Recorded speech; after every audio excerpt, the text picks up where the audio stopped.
دیکھتا ہے کوئی کوئی، قریب مصطفیٰ ہے کوئی کوئی، یہ دولت لوٹتا ہے کوئی کوئی، اور مدینے جاتے ہیں یوں تو ہزاروں، مدینہ دیکھتا ہے کوئی کوئی۔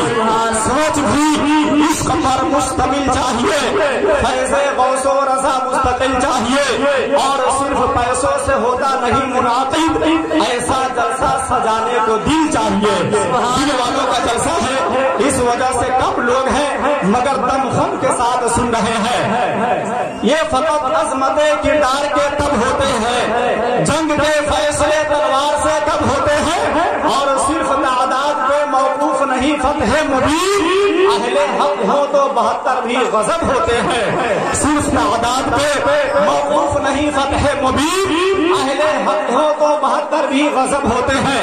حضرات بس اطمینان و سکون کے ساتھ بیٹھے، آنے جانے سے ذہن و فکر میں انتشار پیدا ہوتا ہے۔ ہمارے نوجوان حضرات تو نعت کے اتنے بڑے شائقین ہیں کہ نعت سنتے بھی ہیں اور موبائل کے کیمرے میں یوز کر کے گھر کے لوگوں کے لیے لے جانا چاہتے ہیں۔ میں گزارش کروں گا کہ آپ یہاں دل لگی کے ساتھ سن لیجئے، وہاں تو آپ موبائل انٹرنیٹ کا استعمال کریں گے، یوٹیوب میں بھی سن سکتے ہیں، اس کی وجہ سے بس یہاں دل لگی کے ساتھ سن لیجئے، اس کی وجہ سے مکمل دھیان آپ کا، مکمل توجہ آپ کی اس طرف نہیں رہ سکے گی۔ ہے ساتھ ہم نئی دنیا میں انٹری لے کر، جدید سافٹ ویئر کی اکیڈمی لے کر، نہ گھر بچا ہے نہ جلسہ نہ بچ سکا اسٹیج، تباہ مار دیا لوگوں نے سیلفی لے کر۔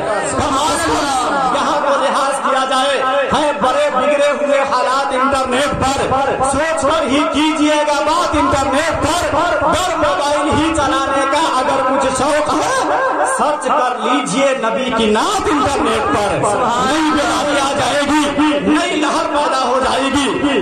جب نعت کے اتنے بڑے شائقین ہیں تو ایک ایک لفظ کو جو نعت رسول سے متصل ہے اسے دل کی گہرائی میں جگہ دیجئے، انشاءاللہ تبارک و تعالی آپ کی زندگی میں پربہار انقلاب آفرینی پیدا ہوگی۔ میں اب بغیر کسی تاخیر کے شاعر اعظم ہند نیپال واصف تفسیر قرآن حضرت شہنشاہ ترنم گوہر نیپالی کو ان 4 مصروں کے ساتھ آپ کے حوالے کرنے جا رہا ہوں کہ تصورات کی دنیا سجا رہا ہوں میں، ہے آنکھیں بند مدینے کو جا رہا ہوں میں، کہو ہواؤں سے کہ سانسوں کو روک لے اپنی، رسول پاک کو نعتیں سنا رہا ہوں میں۔ سبحان اللہ۔